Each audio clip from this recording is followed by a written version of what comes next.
When I first graduated college and started working in food, I was deep in the local food movement. I loved perusing the farmers markets and chatting with vendors. I tried my hand at a community garden plot, not my biggest success. And I was even a slow food movement delegate. Do you guys remember the slow food movement?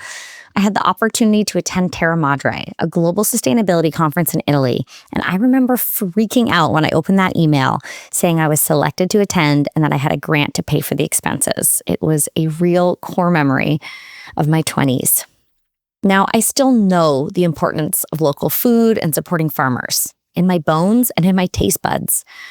But as life has gotten more complicated, I found myself making less time to participate in the local food economy. Admittedly, I have gasped at the price of an organic farmer's market melon and then paid for delivery fees for some subpar strawberries from Instacart. Matching our desires and our ideals with our capacity is a constant challenge and a balancing act. But one thing that has helped is Family Dinner, a local service that delivers a bundle of fish and produce and bread and a treat every week. Now, don't worry, this is not a sponsored episode. And while I'd love to introduce my Boston area people to Family Share, my chat today with founder Erin Baumgartner is about so much more than her business. It's about local food, local economies, and working every day to build something you're passionate about and proud of, even when it's hard and when shiny objects everywhere are threatening to distract you. So whether you're someone who looks forward to farmers market tomatoes all year long, or you're working on a small business or other big dream of your own, this episode is for you. Let's chat with Erin. This could happen to you. This could happen to you. This could happen to you.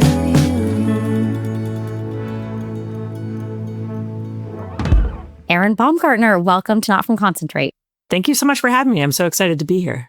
You are one of the folks behind Family Dinner, which is an incredible delivery service here in Boston, where every week I get this bag of goodies that has local fish or meat and produce, and my personal favorite, which is like a sweet treat from a local bakery. I'm so excited today to talk about entrepreneurship and local food and kind of supporting local food systems in this time of insane grocery prices. But before we get into all of that, let's give folks a little bit of a background of who you are and what Family Dinner is.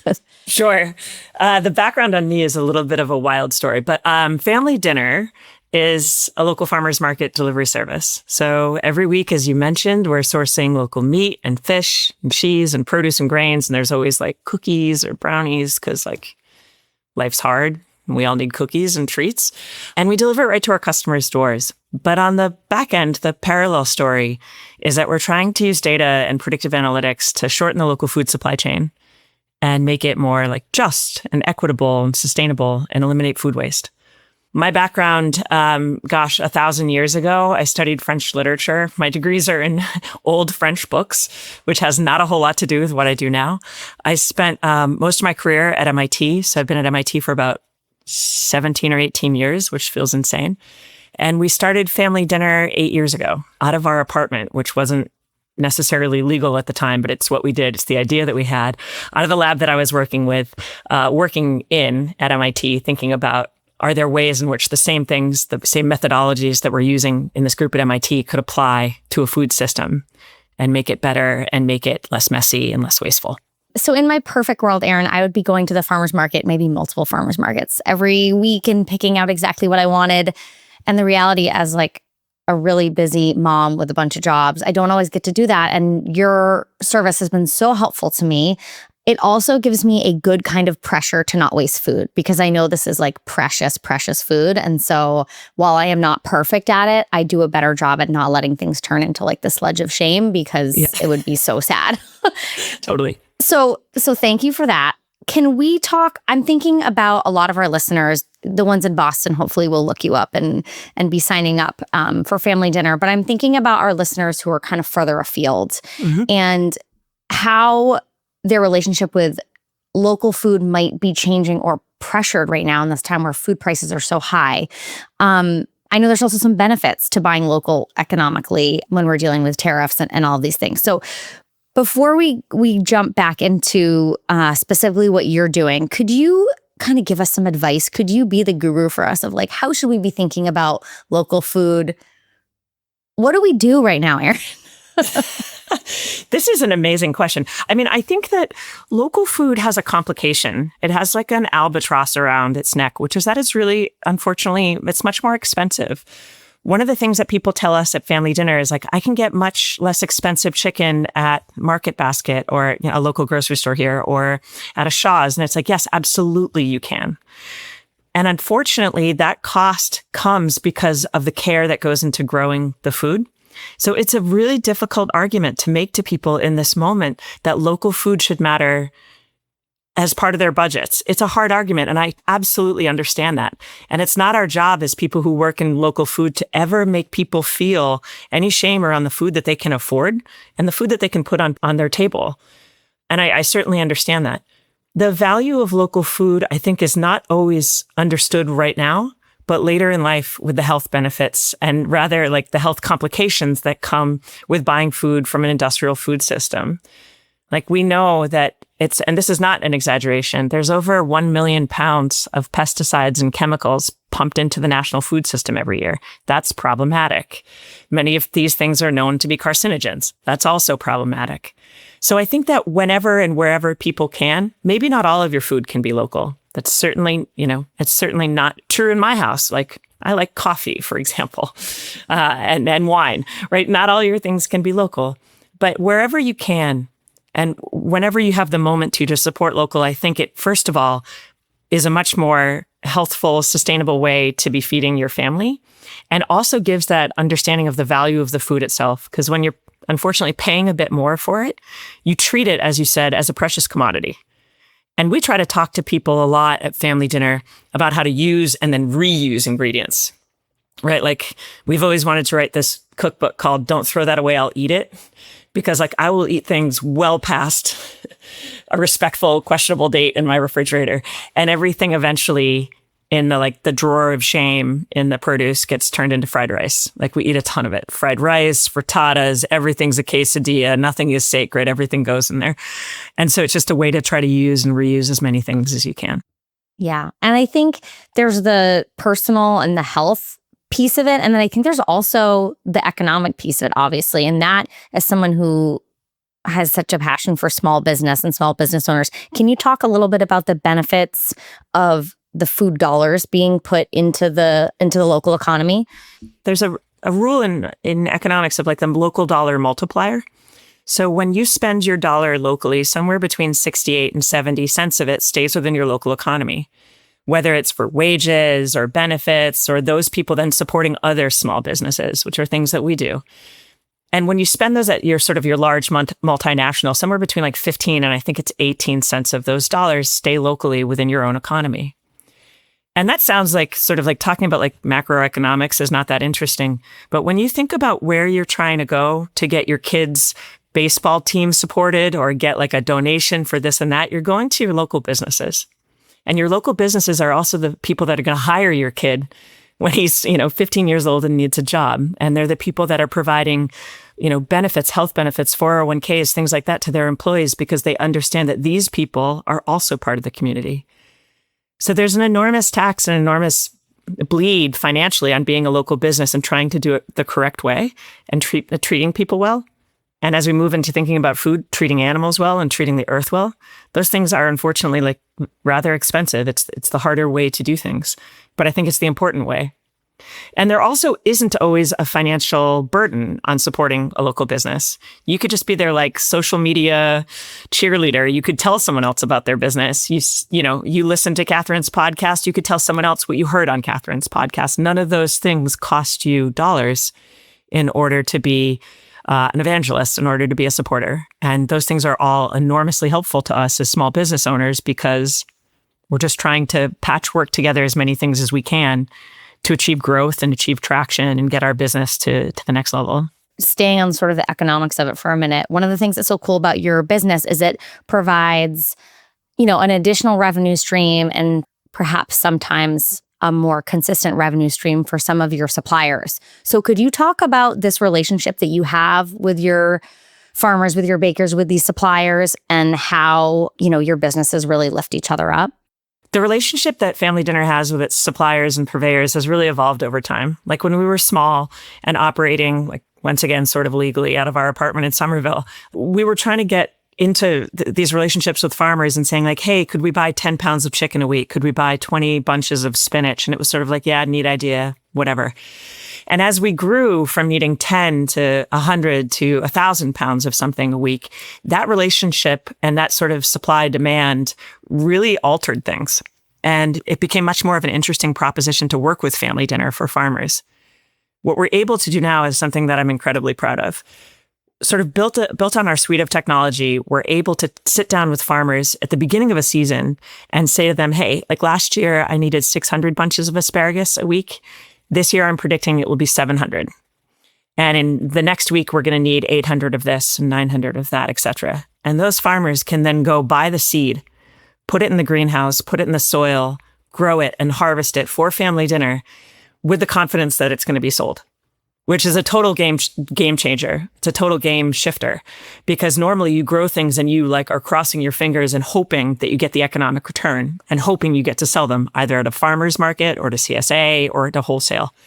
But when we're telling you 6 months prior that you can grow what you want, we need it in these quantities, and it will be sold to us at the price that you asked for because we don't haggle on prices, it produces a level of financial security for farmers that we're very proud to be a part of and very proud to work with them in true partnership in that way. And if I can say one more thing about it, the economic value to the farmers, if you don't mind. Of course, that's what we're here for. Something that we're very proud to be able to do is to expand the geographic reach and market reach of any of the farmers. Because we are a subscription service and we operate online, we also deliver to 120 towns and cities in Massachusetts. And this is exciting for some of our partner farms and bakeries and growers and makers, because a bakery, let's say on the North Shore of Massachusetts, or a farm on the North Shore of Massachusetts, is very unlikely to sell to a customer near the Cape, near Cape Cod. The person who lives in Cape Cod is unlikely to travel to the farm to pick up a CSA, and that farmer is unlikely to travel to the Cape to go to a farmer's market.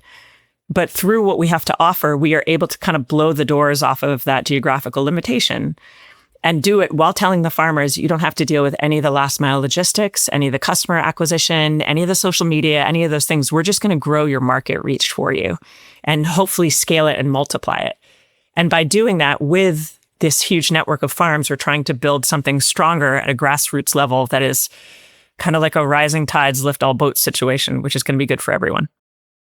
I have so many local food entrepreneur friends who, like, you've helped them out at times when they had excess great product. Like, I think of my friend Kyle, who was Brewers Foods, and, we would be catching up over a beer or something. He's like, oh, it was great this week. Like, family share bought a bunch of stuff. And I mean, my kids are always thrilled whenever Kyle's crackers or cookies end up in our... And the cookies are so good. Oh, they're so good. Oh my God. They're amazing. So I saw it from like that smaller entrepreneurship side, but I didn't realize sort of the data behind it. And of course, when you're talking about something as perishable as farming and something that has new, inputs that have to be purchased well ahead of time, like how cool that is. So I understand why this is an incredible vision. I understand why it should exist in the world.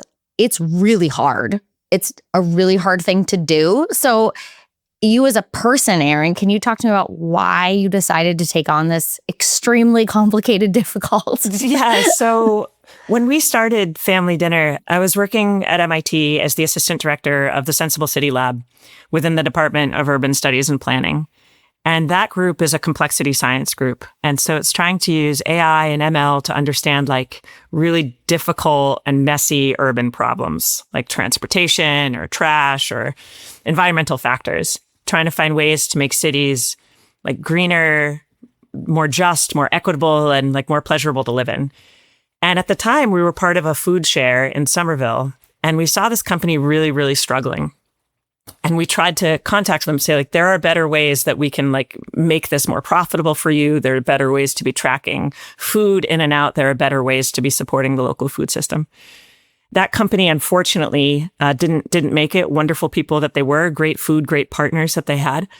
And one day, while sitting at Parlor Sports, just amazing sports bar, watching sports and eating chicken wings and drinking beer, it's like, we could do this. And it's like, this is the worst idea ever. Why would we do this? Like, all we do is work constantly. Like, we both have jobs. But then it was like, let's just try. And so we asked like 7 of our friends, like, hey, can we bring you your groceries every week? This is what we plan on doing. We're going to bring you groceries. And the company started in the most inefficient, messy, uncontrolled, unhinged way imaginable. And you just start to iterate, right? And you make it a little bit better and a little bit better. But we made, embarrassing mistakes, like 10,000 of them. Give me one. Give me 1 or 2 embarrassing mistakes that you know better now. I'll give you 2. One's not a mistake. It's more like selfishness and hubris. And the other one's just a dumb idea. So dumb idea from the beginning. And this is an example of like when you have a small business, you can't live in the cavern of your own brain. You need to step outside and ask somebody else a question. And so I had thought like, local food business, we want the bags to be reusable. We want them to be beautiful and look organic. So I went online and I bought like, a couple hundred white cotton organic bags that I was going to use as our reusable bags, which is just about the stupidest thing I could have done. Maybe I bought 1,000 of them. Maybe it's the stupidest thing I could have done because like anyone who's ever worn like a white shirt to a barbecue knows that those things looked absolutely disgusting after like 1 week and they crumbled. It was terrible. But it's like, had I asked, one other person, and that's a foolish example, but there were dozens of them from like a tech perspective, from a marketing perspective, just all the mistakes. And then there's, another bad decision, which is hubris, which is thinking like everyone likes what I like. I hate goat cheese. I know it's controversial. I hate it. I don't eat it. It's one of the only things I won't eat, but I hate it. And so for like 6 years while I was doing the sourcing for family dinner, nobody got goat cheese because I think it's gross. And so it's like, you have to realize like not everyone shares your same opinions. And like, maybe you give the people what they actually like. So yeah, I'm trying still slowly to learn the like bringing people into the pool and asking questions, because otherwise it's just me like making mistakes and, dancing on my own. Well, and it's not just you, because it's you and your husband and your 2 recently adopted children. Is that right? That's right. So my husband and I founded the company. He also has his own company. So he advises to Family Dinner, but myself and my best friend Joe run it. We've got 5 full-time people, about 35 or 40 part-time people. And yes, we did just adopt 2 children who we have like instantly branded with like Family Dinner hoodies and made them walk around the world. It's what we do, business owners with our children. I have many in my camera. I'm like, oh, look at you with your with your merch. Yeah, exactly. And it's like, listen, I'll pay the mortgage, but you got to wear this hoodie around. You got to get some more customers in the door. The older one told me recently that he's like, can I inherit Family Dinner? And I was like, you can, but like, I'm not dead yet. so like, not right now. Yeah, the kids love it. It's really frustrating because they don't eat any of it. Like they open our fridge that's like teeming full of like fresh, local, whatever. And they're like, there's nothing to eat. This is disgusting. How old are they? It's 12 and 10. And they're brothers. And they've been with us almost a year, which is joyful, but like it also changed everything. Right? Like it is so loud. There are Legos everywhere. They never stop talking, but it's great. It's very humbling. Very humbling. I got like a really intense burn across my wrist that looked like a stigmata or something at some point, pulling chicken nuggets out of the oven. And it was like, I have been cooking for decades, right? I've been loving food for decades. And this is the thing that gets me, is the nuggets. So bad. There will be little breakthroughs though. And to be honest, like I don't know how you feel. I have a lot of people that have, and sometimes I feel self-conscious about this, but they're like, oh, your kids must eat so well, or you must be like so crazy. Like I know your children came into your life later, but like I didn't make the baby food. Like, of course I want them to appreciate food and eat healthy food. But like, I actually don't, of all the things, like I don't let it drive me crazy. Like there are moments it drives me crazy, but like I do not put too much into my kids eating a perfectly balanced meal of 3 meals a day. Like, I just don't think it's reasonable or healthy for anybody. No, and it's not like there's only so many things that you can rake yourself over the coals about.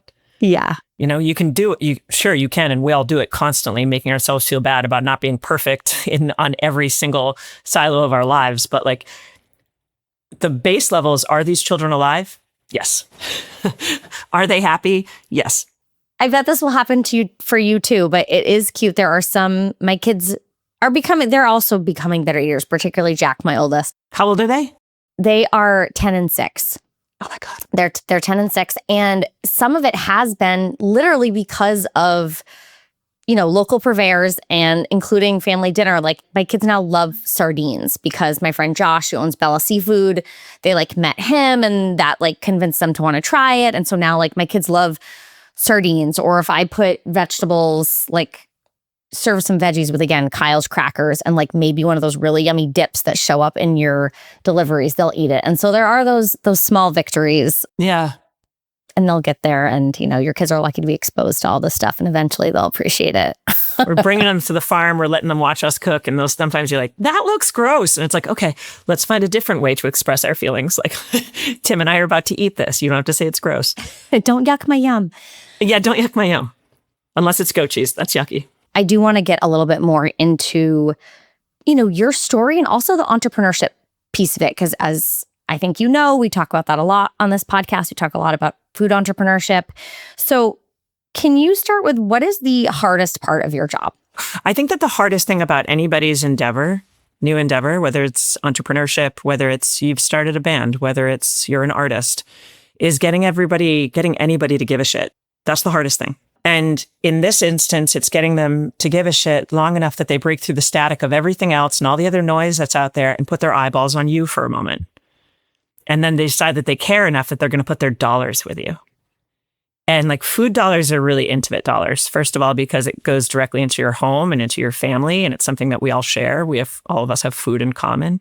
But also, as you mentioned, food is becoming increasingly expensive and out of reach for many people. So I think the very hardest thing is trying to break through noise, differentiate yourself, and say why anybody should care. And that's particularly complicated, I think, for us because we've bootstrapped this company. We have no private equity money. We have no investors. I own 100% of the company, for better or worse, right? It's for better in that nobody tells me to buy a cheaper chicken from somewhere else that's inorganic, that's raised not the way that we want to. I get to be stubborn and make those decisions. I get to be stubborn on what we pay people and the benefits that we provide because I think that's right. But it's to our detriment because we don't have just piles of marketing dollars sitting around telling people you should know who this company is. This is why local food matters, right? You have to be really specific and fastidious about your marketing efforts, as you know, when there's not just giant piles of money sitting around. So I think the single hardest thing is getting your name out there and getting people to care. The second hardest thing is continuing to convince yourself that you're doing the right thing. So I think that any of us, the second you have and you've had 1,000 ventures and done 1,000 interesting things, but the second you do a new one, you tell your friends, everyone's got an opinion. And it's delightful because you're talking to your friends and they care about you, but everyone's got an opinion about what you should do next. Oh, family dinner should sell pet food. Family dinner should sell food to schools. We should be doing this and that. And it's so easy to become distracted and be like, yeah, that would be neat. That would be neat. This is a cool idea. And it's so hard to stay on what is goal number one and what is goal number two. And goal number one for family dinner is to deliver to people the highest quality, best local food that we can according to our standards and to do it in an efficient way. And the second goal number two, is to sign more people up for goal number one. And that has to be it. The pet food and the servicing schools and all that sort of stuff these are neat ideas, but they have to wait. Because otherwise, and I don't know if you feel this way, otherwise, as you stretch thinner and thinner, everything in your life is getting B- version of you. And you're not a B- person, right? I'm not a B- person, but I become one the farther and farther apart I pull the dough. And that also has to do with communicating to yourself and communicating to your team. And that's stuff that I'm absolutely learning and need a lot of work on, and I'm not great at. That is all such good advice. And I'm curious if this happens for you too. Sometimes, because there are ups and lots of downs in business, one of the sort of cruel things about it is when things are looking a little down is when I tend to get a little bit desperate and am more tempted than ever to chase the shiny objects. Because I'm like, well, maybe if I just try this thing and try that thing and try this thing. So how do you stay focused? And this is a selfish question, but also this is a busy brain podcast. And I know folks struggle with this. How do you keep that discipline in the pressure cooker? Poorly. I keep it poorly. I think those moments that we all do are also moments of desperation that you see in other businesses, right? As soon as a restaurant starts doing spelling bee night or like karaoke night, it's like, this is not why you opened this restaurant, right? I did not open family dinner to make dog bones or whatever it is. There are those moments of desperation that you see people reaching for the shiny objects where really you just need to double down on what you know you need to do, which is goal number 1 and goal number 2, whatever they are. It doesn't matter. But without having, and this sounds like really boring business school stuff, but like without having that North Star of like, I just have to keep marching in this direction, you do get pulled. And then you're giving like not even B- effort. It's just like, and you get worse and worse and worse at the things that you should just be dedicating your time and energy to. I do a poor job of this too, especially when it's time to be creative about like, if we're trying to get the word out for family dinner and we're trying to do marketing efforts, it's like that needs creative time and thinking. You need to give yourself a chunk of time to do it. You can't decide that like you want to do watercolors or be a beautiful painter from 12:30 to 12:45 on a given day, right? Creativity doesn't look like that. New ideas don't come up in that way. But it's also super impossible when you have 2 children and 2 jobs and 40 employees and whatever to be like, I'm just going to give myself 3 hours to think, right? That doesn't happen. You don't do that. And even while we're in our cars, it's like, oh, I should be learning. I should be listening to the news. I should be listening to more podcasts. I should be listening to books on tape. I should do all these things. But it's like what you would actually benefit for is more time to give your space, your brain the latitude to come up with the ideas that got you here in the first place. Right? You had an interesting idea. You had the drive to do it. So like, how do you give yourself and your brain more space to be that entity, to be that thing, versus just like constantly cramming these moments of desperation, which I feel too. Absolutely. Yeah, it's really challenging. My husband is an academic. I mean, he's not in academics anymore, but he has a PhD in molecular medicine. And something I've always admired, although I know it's a struggle for him in corporate life, is like he was so trained to protect those blocks of time for just thinking and deep thinking. And it's not something that is prioritized in our general capitalist society day-to-day life. And it's extra heartbreaking seeing him sort of wrestle with not having that time. But I am also envious of his like conviction in making that time, because it's true. Like if you don't want to spit out junk, then you need the time to create good stuff in your head. Or, in your kitchen too. Like I could make 6 things in my kitchen right now that are all edible, right? That are calorie based and will keep somebody alive. They are not inspired, interesting food, but it happens to be a lot of the food that we eat. But if you gave yourself half a day to make something beautiful that you were really proud of, to bring people over and use your creativity and find peace in like chopping onions or garlic or whatever that sort of like methodical practice is, and it is a practice, like those are different things. They both serve a purpose, but like we don't really give ourselves enough time to have brain space to be creative. At least I often give myself a hard time about it because it's like, well, I'm not being productive. What have I done in this 1 hour of chopping onions or this 1 hour of sitting and thinking with a blank piece of paper that has brought in a new customer or has packed a bag or done these things? And it's like, I'll say we, but like I'm assuming you're the same, like straitjacket ourselves with this need and this like deference to productivity versus creativity. And I think they're often at odds. Is there anything you're trying to do this year to fight that, or practices that have served you at the times that you've been able to make them happen? Like how are you working on not straitjacketing yourself there? I think that it's been important for me to systematize myself a lot more.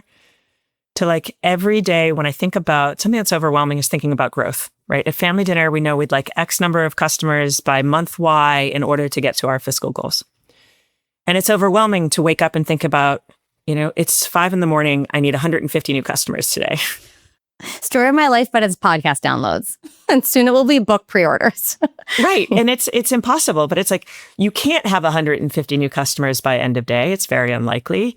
Call it 120 for simpler math. If you break up the year and the 120 customers you want by the end of the year, divide that by month and divide that by week, it becomes much more digestible and much less overwhelming. So I try to remind myself of like simple math of like, you don't jump, you're not jumping to a top of a mountain. You have to like actually walk there. And I do a combination of like very digital and very analog solutions for myself. Like I track in very unsexy ways because we're not a huge business. I just use Google Sheets of like tracking, these are the people in the media I want to reach out to. These are the events I'd like to attend. Where's my progress on this? When's the last time I emailed those people? And like an elderly person, I actually sit down with a clipboard every day and I write out like in order, these are the first things I want to do. These are the next things I want to do. And I 100% give in to the dopamine hit of like crossing things off and needing that. Those are the things that I'm doing. And I'm trying to talk to people a lot more and trying to ask questions a lot more, because in the silo of like, I have to get this done, I have to be productive, like I'm losing the opportunity to understand that everyone around me is incredibly bright and incredibly creative. And you do this as a consistent effort, right? And through this podcast and through your work. But like sitting down to have conversations with people of like, this is what we're facing at family dinner that's difficult. You know my business, what would you do? How would you solve for this? And maybe that's not the right answer, but at least it's getting you to something that looks like the right answer versus being so like stubborn and selfish in my own brain, thinking like I know all the answers at all times. And that's a challenge. That's an exercise that I'm in the process of learning. But there's a lot of cool stuff at family dinner. Like there's a lot of great stuff that's happening. That was my next question. Wait, first I was just going to say I also use a clipboard. Actually, it's more like a notebook, but it's truly the most helpful thing I figured out is literally every morning analog write down my to-dos in priority and then look back every time I sort of get sucked into the ether to do something else. So I think we're on the right track there. But my next question was, what is the best part of your job? So I want to hear about, there is a reason you've stuck with it all of these years, and it's not because you're rolling in dough from this endeavor. So tell me. Not yet. Not yet. I love family dinner. I believe in the work. You know, like I grew up working on farms and working in like the local pizza shop in town. So like the idea of like, especially at the pizza shop, I found this work to be intensely rewarding. You came in, you needed a sandwich. I made you this sandwich and now you have lunch. Like I find that to be, for some reason, like intensely rewarding. And when I worked on the farms, this is, I think, in between undergrad and grad school, I would go from working in this local family organic farm during the morning and the afternoon, and then at night would work the late shift at an Applebee's, which was like the cognitive dissonance you cannot even imagine between like, you know, local organic produce to like riblets in a microwave. Like it at a young age, like taught me a lot about food. I think it's also, and I don't mean to sound too cheesy, like it's sincerely a joy to do something that you like and something that you believe in. And that is also an enormous privilege to get to wake up and decide like, I don't want to go over here and do this just for the money. I'm going to go over here and do this because I care about it. And I think it's impactful. The greatest joy about family dinner is there's a bunch of them. I've packed almost every day for family dinner for years. So almost every share has gone through my hands at some point or another. And I love it. I love like the rhythmic, fast paced, again, like the dopamine hit of like done, next. And I love seeing people who have been there forever and writing notes on their little shares or like adding an extra this or that to someone's share to make their day. And I also just love being on the farms. I love going to see the farmers and what they're growing and the animals they're growing and like getting to talk to people and that true like connection to the soil and to the earth. Because it's like, this is why people are part of family dinner, because they trust us that there's this connection that's direct to the farmers and that the food that they're receiving is being raised or grown or produced in the most ethical, just, sustainable ways imaginable. And that's joyful. And we do a lot of dumb stuff on social media that I think is fun. So there's a lot. We also have a pretty wonderful crew of people. Like Saturday mornings, packing for family dinner, it's 6 a.m. The crew rolls in, everyone's sleepy. Like some 90s grunge is going to go on or 90s hip hop is going to go on and people start to, you know, melt like ice cubes, right? And they start to come out of themselves. It's a really wonderful group of people. Some of us who have been with us since the very beginning. And we're just super lucky to have a crew of people who care about the food and care about the customers and who stick around. And not to be trite, but like you literally certainly couldn't do it without them. And so there is a joy in it, right? It's sort of like this island of misfit toys of people that pack your groceries and try not to smash your eggs every Saturday. I've never gotten broken eggs. So Good. they're doing Good. a great job. Thank They're you. doing a great job. Thank you. And I love chatting when I happen to be there and I get the text. Yeah. Like they'll be there in 2 hours. They'll be there in 2 minutes. And then the best is when my ADHD gets the best of me and I forget to let you know that I'm not going to be here. The blessing in disguise is then I get to call my neighbors and I'm like, surprise, who wants a farm? Who wants a share? First one there gets it. Yeah, but don't eat my cookies, whatever you do. Yeah, just save the cookies. Save the cookies for me. My husband and I are always like, did you get your cookie? And we hide them from the children. They're just for us. They don't get those. I had a couple who were family dinner customers for years, and I was talking with them both together. And I was like, is the best part for you the treats? And the husband was like, what treats? And she hadn't been telling him for years. Like, the man had never gotten a single cookie. Like, I was like, that's fine. I'm not mad about that. Erin, I so appreciate all the hard work that you're doing, everything that you're sharing with the community. We always end this podcast the same way, which is with the busy brain section of the podcast. And so the first question is, what sparks creativity for you in the kitchen? You know, I am a poor follower of cookbooks. I love them. I have a truly revolting number of them, and I like to poke through them and look through them. But really the way that I cook is what's around and what can I do with it? How can I turn, this old onion and this old kale and these 6 eggs into something delicious? I also, in the kitchen, love the idea, and we do this a lot, that's sort of how the name of family dinner started. I want 20 people over, and I want to empty out all the cabinets and have tinned fish and cheeses and all the local stuff that we can get together. And the idea of people sitting around, not in a fancy way, on chairs that don't match, with napkins that don't match, and a mug that might be chipped that has wine in it. Those are the things that make me excited.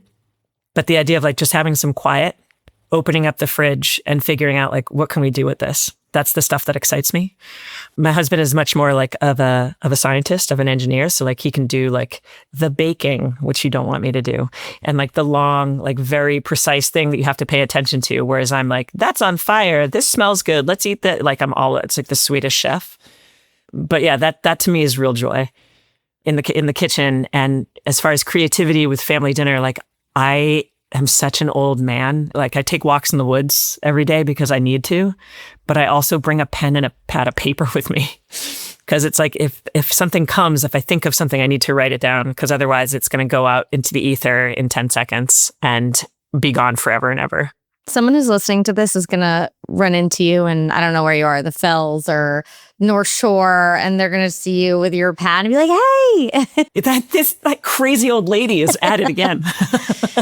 Incredible. All good advice. And the second part is, how do you calm the chaos in the kitchen? And it can be physical chaos or mental chaos, but I know you've got some professional probably strategies, because that's some chaos, whatever's happening on Saturday morning with the packing, I'm sure sometimes. Calming the chaos. I think there's calming personal chaos. I swim in the ocean all year round. I just have to. You're one of those crazies. Yeah. With a pad of paper to write down my ideas. I need to be outside, because I think when my brain feels too crowded, I need to feel very small. So whether it's being in the woods or being in the ocean or going for a bike ride or something, I need to feel a little bit smaller than the noisiness of a hive active brain. Professional chaos. When I'm at my worst, I'm not talking to other people. It's just I'm going to do this. I'm going to get it done. I'll do it myself. And it's that's not helpful, because I'm not nearly as talented as the collective of people around me. And it's just compiling stress, right? And it's turning coal into diamonds. It's just the pressure and the pressure and the pressure. So when I'm at my worst, I'm not talking to anybody, because otherwise it's just me spinning like a top in my own brain. That is all good advice. Erin, this has been a delight. We're going to have to do an IRL meetup, maybe over a cold beer at one of our local haunts. Yeah, Parlor. Exactly. Save us a stool. This has been so great. Where can people find you online? Where can folks in the greater Boston area sign up? Tell us where to find family dinner. You can find us at familydinner.com. We are on social doing all sorts of foolish hijinks at Share Family Dinner. And so you can find us there.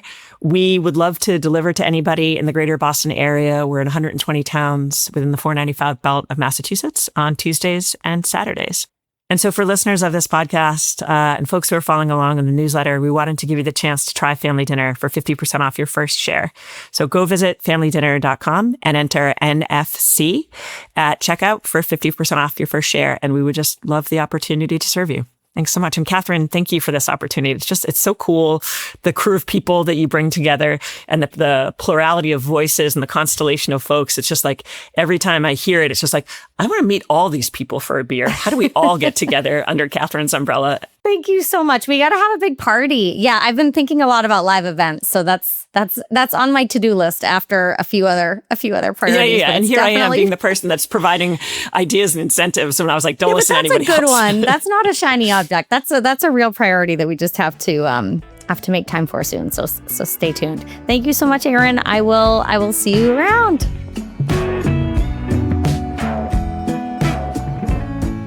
And you. I hope you enjoyed my conversation with Erin, and I hope you're feeling inspired to hit the farmer's market or support some local foodways in your corner of the world. And have you subscribed to the Not From Concentrate newsletter yet? I know I ask every week, you guys, but it's a great way to get recipes from our guests. This week, there's a special promo code, and you can stay in touch. So sign up at catherinesmart.com, and you can always shoot me a note with show ideas, feedback, or any questions at hello@catherinesmart.com. I read every one. Thanks so much, you guys, and I'll see you next time. Not From Concentrate is distributed by PRX and produced by me, Catherine Smart, with audio and video production by Kevin O'Connell. Our associate producer is Allie Miller, and the theme music is by Kylie Daly.